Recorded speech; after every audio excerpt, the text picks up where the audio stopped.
different and does not go back very far. This code was formed only 7 or 8 of their centuries ago. Although these types also existed in ancient Greece, they were then called plutocrats. Single quote. Several centuries ago, however, when beings of this type had multiplied, and it became clear that the other beings of the earth had to exalt them with some sort of title, certain of those who at that time were in charge of such questions invented for them this name of plutocrat. Single quote. It seems that they deliberated and pondered a long time before adopting this name, because they understood very well that these types on their planet are scoundrels of the deepest dye, and are, so to speak, saturated to the marrow of their bones with every kind of hazardousery, and therefore a name had to be found that would fit them to perfection.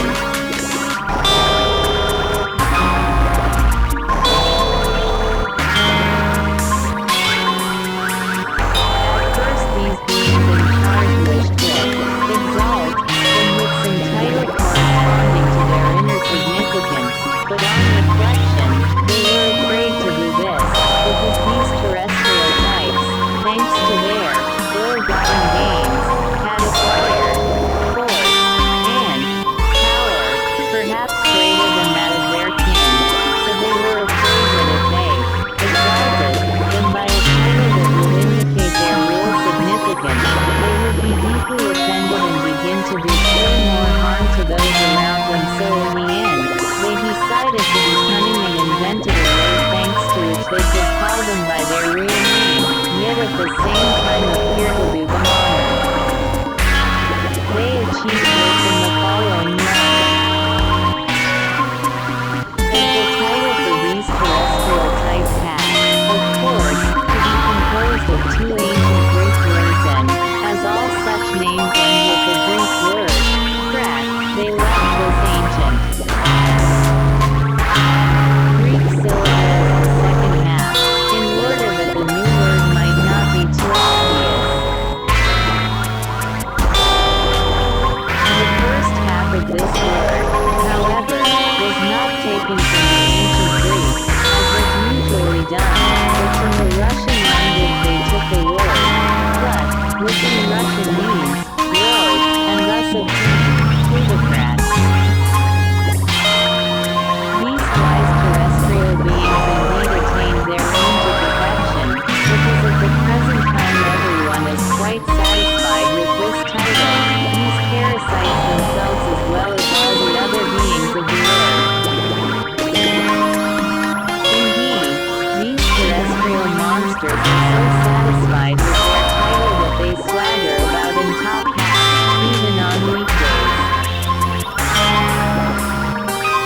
And the other terrestrial beings are also satisfied, because they call these monsters by their real name, not only without making them angry but even causing them to strut like turkey cocks.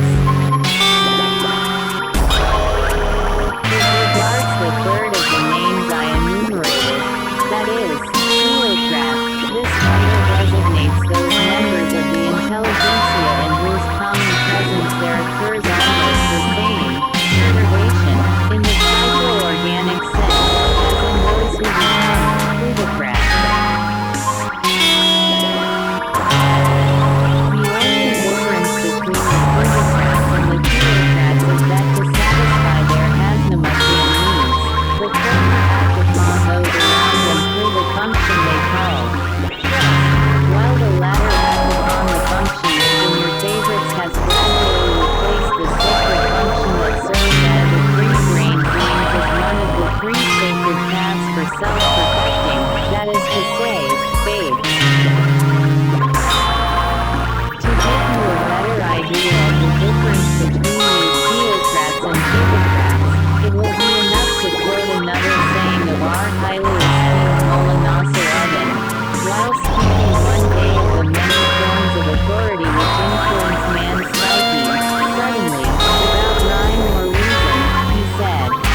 hosts of power-possessing beings have no inherited aptitude for knowing instinctively how to govern others, and are consequently quite unable to direct the existence of beings who happen to be under their authority. As regards these terrestrial types, our priceless teacher Mullah Nasser Eddin has another appropriate saying: each time he recites it he first raises his arms to heaven, and only then with great reverence and tones. Praise be to thee, our great and just Creator, that by thy infinite and just grace it is ordained that cows do not fly like pretty little birds. And now, my boy, from the various categories of intelligentsia enumerated, it remains for me to tell you about those whom the other beings were called bureaucrats and aristocrats. To distinguish them, they are given nicknames such as Emir, Count, Khan, Prince, Malik, Baron, and so on, which for some reason or other resound most strikingly on that function of your favorites which expresses itself very strongly in them up to the moment of their death, and which is called vanity. Single quote. I must frankly confess that it is difficult to give you a complete explanation of these types there, not only in ordinary speech but even in the language of our wise Mullah Nasser Eddin. The most we can say of them is that they are simply gifts of nature. To tell the truth, although your favorites give them different names, the aristocrats and bureaucrats are similar whenever you are said to have exactly identical inner properties. Do you remember that I already told you how in the different communities on your planet there exist two kinds of state organization, one called monarchic and the other republican? In communities where a republican state organization exists, these types are called bureaucrats, whereas in a monarchic state organization they are called aristocrats. Single quote. To give you a useful notion concerning these two terrestrial types, I think it will be best if I tell you about my astonishment every time I happen to meet one of these misunderstandings. On your planet above all, I wondered how this terrestrial free-brain type could exist on your peculiar planet almost as long as the other free-brain beings there. To be sure, I had already asked myself this question about the beings who belong to the class of the bureaucrats, yet in their case I could still explain it more or less satisfactorily, although their series of experiences were also very limited. At least they do actually have them at all times of day and night. But according to my observation, all the material experience of these aristocrats and bureaucrats is limited to three series. The first concerns the question of proof, the second consists of the recollections associated with the past functioning of their sex organs, and the third relates to memories of their first nurse. And how could beings whose only material of experience is limited to these three series of impressions have the same length of existence as that of other beings on the surface of your planet? This would always be an insoluble riddle for me. It is said that in facing this puzzling question of how these terrestrial types manage to exist so long, our arch-cunning Lucifer once grew very thoughtful, and he thought about it so hard that all the hairs on the tip of his tail turned quite gray. As regards those jokes of nature, as I call them, it only remains for me to try to explain why there is such a striking difference in the names given to one and the same kind of being.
types are called aristocrats. And on the contrary, in the communities where a Republican state organization exists, they are supported with the left arm, and hence are called Democrats. Concerning such differences in the names of terrestrial beings, some wise remarks of ours being known not so often come to my mind. One day we were speaking about the difference between the judgments rendered by the Turkish or magistrate and the Persian monks concerning the similarity of their ideas of justice. He said, "Heck, my dear friends, is there such a thing anywhere on the earth as a wide-angle examination of a man's guilt? The Vedas are the same everywhere, only their names are different. In Persia they are called Persian, in Turkey, Turkish." Quote, and that is just how it is everywhere on the earth. Donkeys are all alike, they only have different names. For instance, the kind of donkey breeding in the Caucasus is called Sorta, and the same kind of donkey in Turkestan is called Khorasanian. Single quote. These wise words of his were imprinted on my brain, and during my existence on your planet I always remembered them whenever I had any comparison to make. May his name be praised forever on that planet where he arose and was formed. And so, my boy, I repeat once more, if for some reason or other you have to be on their planet, always bear in mind that the weakness I told you about is most strongly developed in the ordinary beings of the intelligentsia, where, and particularly in those among them who belong to one or another of the castes I have mentioned with names ending in single quote. Well, after this digression I made for your practical benefit, let us return to the serious question we touched upon.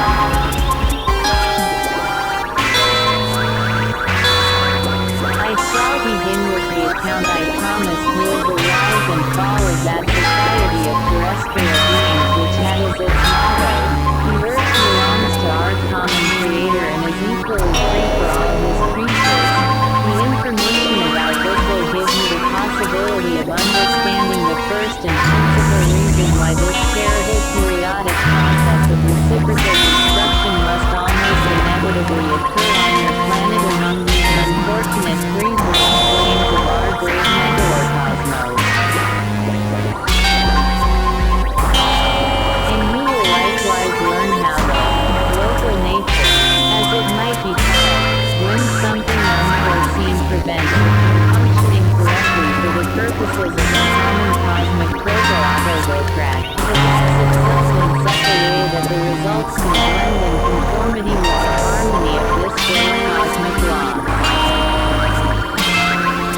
That society of terrestrial men beings arose, as I have already told you, 4 or 5 centuries ago on the continent of Asia in a city then existing under the name of Mosulpolis. And it arose in the following circumstances. At that period, the processes I have mentioned were growing more often than ever on that continent. Some of these processes took place between different communities and from within the borders of a single community. These latter processes afterward came to be called civil wars. One of the chief causes of these terrible processes, both between and within communities on the continent of Asia, was a religion only recently formed and based, fantastically, on the teaching of a genuine messenger of our endlessness.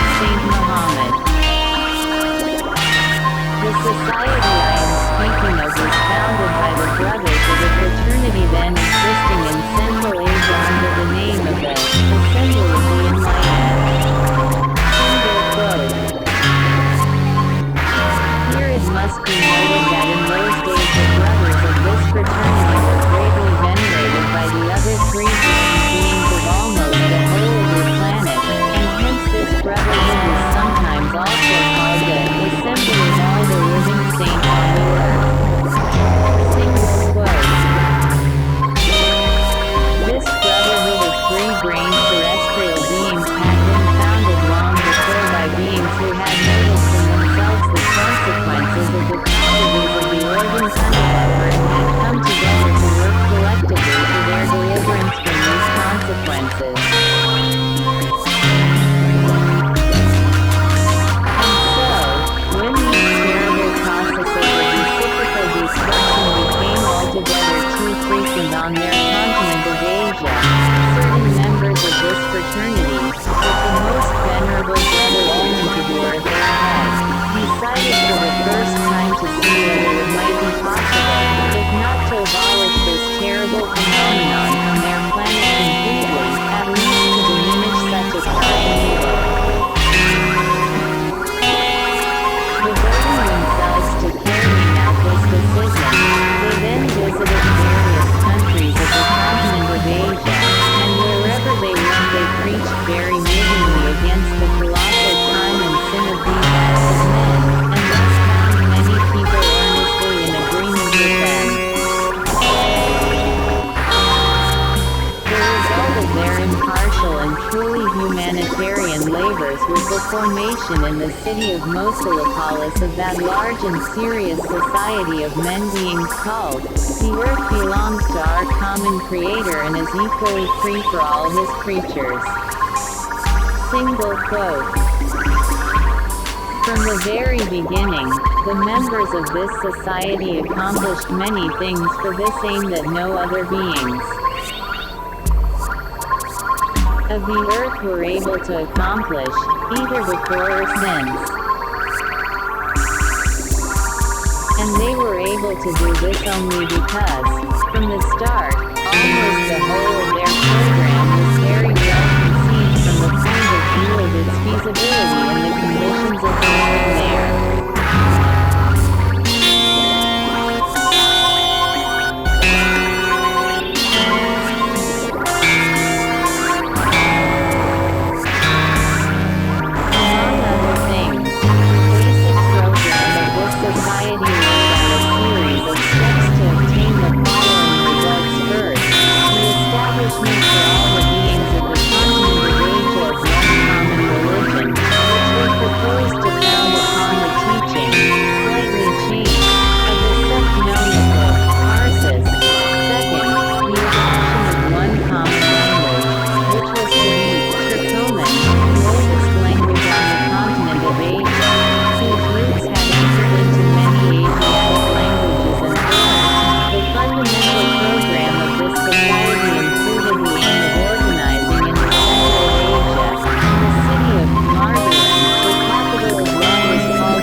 considered every possible subject that he thought might give him an answer to the question, what is in general the sense and meaning of